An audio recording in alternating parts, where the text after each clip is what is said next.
nossa aula sobre sistema tributário nacional, nós vamos falar agora sobre as competências tributárias das esferas de governos. Então a gente primeiro vai falar sobre as regras gerais, depois os tipos de competências e depois os tributos da União, dos Estados e dos municípios. Embora a gente já tenha, ao explicar até aqui, esse momento, a gente já tenha falado sobre os tributos de competência de cada ente, agora a gente vai precisamente falar sobre eles. Então vamos lá. Primeira coisa, o que é competência tributária? Competência tributária é o poder conferido pela Constituição Federal às pessoas políticas, que são os entes, União, Distrito Federal, Estados e municípios, para que elas editem leis e instituam tributos. O não exercício dessa competência não a defere a pessoa jurídica de direito público diverso daquela a que a Constituição a tem atribuído. Então, olha só que importante isso. Se um município não instituir um dos impostos que ele deveria instituir, né, os três são IPTU, ITBI e ISS, se um deles, um município novo, vamos pensar Pescaria Brava, em Santa Catarina, eu acho que é o último município que foi criado, né? Se ele, por acaso, ele não instituiu ainda um desses impostos, nem o Estado nem a União podem instituir, porque quem tem a competência plena para a instituição é o próprio município. E assim em relação aos outros tributos, viu? E outra coisa, a competência tributária é indelegável, né? O que pode existir é a delegação das competências administrativas, que é chamado de capacidade tributária, por exemplo. Isso aí pode acontecer e acontece com frequência. Por exemplo, a competência para instituir e para majorar, diminuir as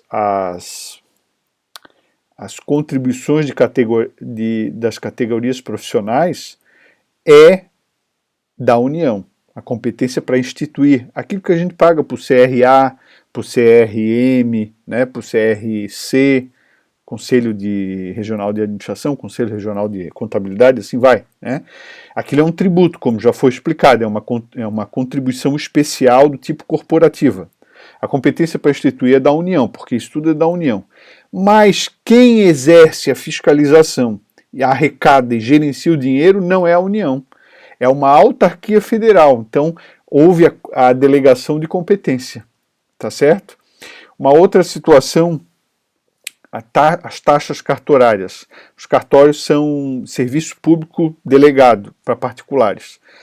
A taxa cartorária, o emolumento, é definido por uma lei, por um projeto de lei de iniciativa do Tribunal de Justiça, que é submetido à Assembleia e a Assembleia aprova. Aquilo é um tributo, é uma taxa, né? Essa taxa, só quem tem a competência para instituir é o Estado.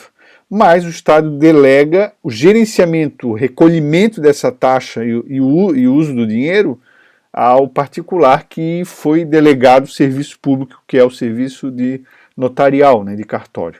E assim em diversas situações. Então, a competência tributária é indelegável, a instituição do tributo.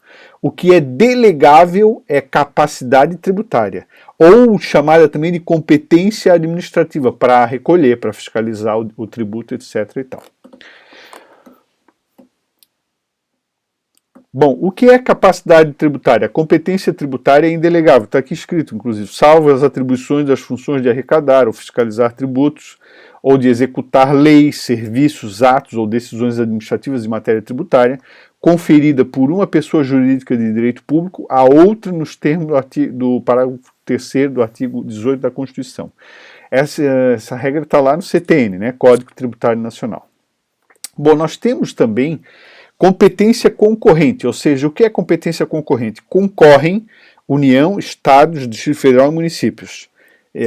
Concorrem, todos legislam, trabalham acerca disso, né?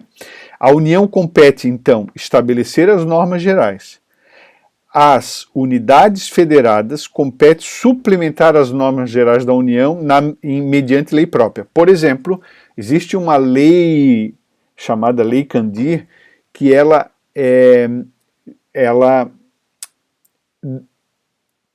institui as normas gerais do ICMS. Várias normas gerais, alíquota, base de cálculo, normas gerais. E cada estado, então, cria uma lei específica, uma lei ordinária, porque a lei Candir é uma lei complementar à Constituição. Cada estado cria uma lei ordinária específica para dizer como que vai ser o ICMS no seu estado. É óbvio que essa lei específica não pode contrariar a lei geral, né? Só que não há hierarquia, tá? É importante ficar claro isso aí. A lei complementar é um rito especial, mais difícil de votar, mas ela não é superior à lei ordinária do Estado. Não. A Constituição diz assim, olha, são atribuições diferentes. A lei da União é uma lei geral, regras gerais, e a lei de cada que instituiu o tributo é uma lei mais particular, não é? E a gente tem também várias situações de lei complementar. Por exemplo, existe uma lei complementar, esqueci o nome agora, que regula, que institui as normas gerais do ISS, Imposto sobre Serviço, separando o que é cabível ao ICMS, do Estado, o que é do município, norma geral. Então, todo município, quando ele institui a lei que regula, que institui e regula o ISS, o Imposto sobre Serviço, ou ISSQN, Imposto sobre Serviço de qualquer natureza, essa lei tem que obedecer a essas regras gerais, tá certo? Letra C. Caso não existam normas gerais, se a União não instituir uma norma geral, as unidades federadas poderão exercer a competência legislativa plena para atender às suas peculiaridades. Existe um exemplo, professor? Existe. ITCMD é o Imposto Estadual, Imposto sobre Transmissão, Causa-Mortes e Doações. É o imposto estadual, um daqueles três, né, do Estado, ICMS, ITCMD e o outro é o IPVA. Então, o ITCMD não existe uma norma geral. Então, quando o Estado de Santa Catarina institui o ITCMD por meio de uma lei, aí essa lei é completa. Ela fala sobre a norma geral e sobre a norma específica, né? Ela tem que fazer as vezes da norma geral que não existe, a norma geral da União, né? Letra D. A superveniência de uma lei federal sobre as normas gerais suspende a eficácia da lei da unidade federada. Então, se a União resolver instituir uma lei de norma geral sobre o ITCMD, então, o que tem escrito na lei estadual que confronta a lei federal que vir a surgir, apenas deixa de ter eficácia. Não revoga a norma, nada. Só aquilo não vale, aquela letra não vale, letra da lei, tá certo? Curiosidade para vocês, na campanha da última presidência, o Ciro Gomes várias vezes falou sobre o imposto, fez crítica ao imposto sobre transmissão. Né? Ele usou um pouco a questão das grandes fortunas, mas na verdade ele citou o caso do ITCMD. O ITCMD é um imposto cuja alíquota é no máximo 8%, está definido pelo Senado Federal, uma resolução do Senado Federal, 8%.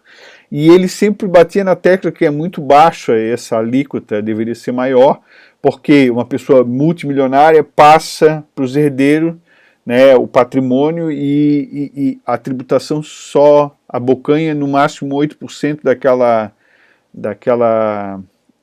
herança, né, daquela passagem de patrimônio. Bom, a questão de mérito não interessa, interessa só para a gente objetivar essa explicação e você saber do que estamos falando.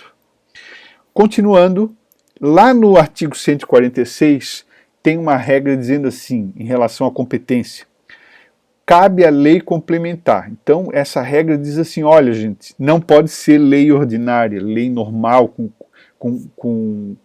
quórum de votação normal, que é 50% dos presentes mais um. Não, tem que ser lei complementar à Constituição.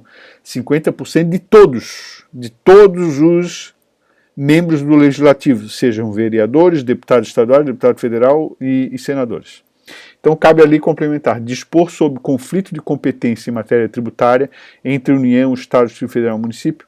Vejam que eu citei dois exemplos para vocês, que essas leis, elas dispõem sobre conflito de competência. No caso, a lei geral do ICMS, a tal da lei Candir, Para vocês terem uma ideia, de vez em quando eles comentam aí na imprensa, a Lei Candir, que ela retribui, ela não retribui, ela compensa os estados exportadores, porque quando o estado exporta, não há arrecadação de ICMS e ainda há um crédito de ICMS, então o estado se prejudica muito.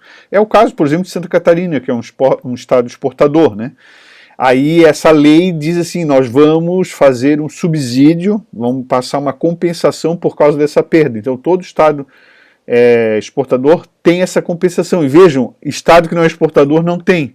Então ela está regulando conflito de competência. E tem várias regras nessa lei que regula conflito de competência. Você já deve ter escutado no assunto guerra fiscal. A guerra fiscal, parte dessa guerra fiscal, ela é minimizada, entre aspas, porque na verdade se existe a guerra não tem minimização nenhuma, né? Mas parte dela é regrada nessa lei geral, né? Vejam outro exemplo que eu dei, que é o caso da lei que regula, atribui normas gerais do ISS. E quando eu expliquei, quando eu fiz o comentário que essa lei, ela diz assim, o que é tributado pelo Estado, o que é pelo município, porque dá problema ali.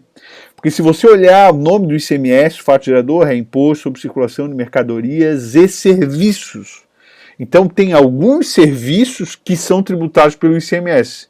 E o que significa ISS ou ISS, que é Imposto sobre Serviço de Qualquer Natureza? Então essa lei, norma geral, ela distribui essa competência e diz o que é só Estado, o que é só município, qual é a situação de uma parte do Estado e uma parte do município. Então essa lei tem que ser uma lei complementar, é o que está escrito aqui, tá? 3. Cabe à lei complementar estabelecer normas gerais em matéria de legislação tributária, especialmente sobre a definição de tributos e as suas espécies, bem como em relação aos impostos discriminados na Constituição, a dos respectivos fatos geradores, base de cálculo, contribuintes. Então, na lei do ICMS e do ISS, está essas definições. Obrigação, lançamento, crédito, prescrição e decadência de crédito tributário. Obrigação, quando se deve o lançamento, lançamento daquele estágio da Receita, agora esqueci exatamente o que significa, né? Que é o ato da autoridade administrativa, né? Para criar o crédito tributário, né? Crédito tributário, que é o direito que o Estado tem de receber. Prescrição é quando deixa de valer aquela obrigação. E decadência é a mesma coisa, são institutos jurídicos um pouquinho diferentes, mas dizem mais ou menos a mesma coisa, né? Tributários. Letra C. Tratamento adequado tratamento tributário ao ato cooperativo praticado pelas sociedades cooperativas. Existe uma norma específica sobre isso, não é objeto de estudo nosso. E letra D, definição de tratamento diferenciado e favorecido para as microempresas e as empresas de pequeno porte. Então, uma lei complementar tem que tratar sobre isso, né? E esse assunto é o assunto que vamos explicar no próximo videozinho, tá? Porque agora está terminando o nosso tempo. Vocês podem ver aqui, já estamos aqui em Simples Nacional. Então, esse Simples Nacional é uma norma complementar à Constituição Federal, Lei 123 de 2006, se eu não me engano. E essa norma é uma lei complementar que estava previsto um tratamento especial para as micro e pequenas empresas, a gente já vai falar sobre isso.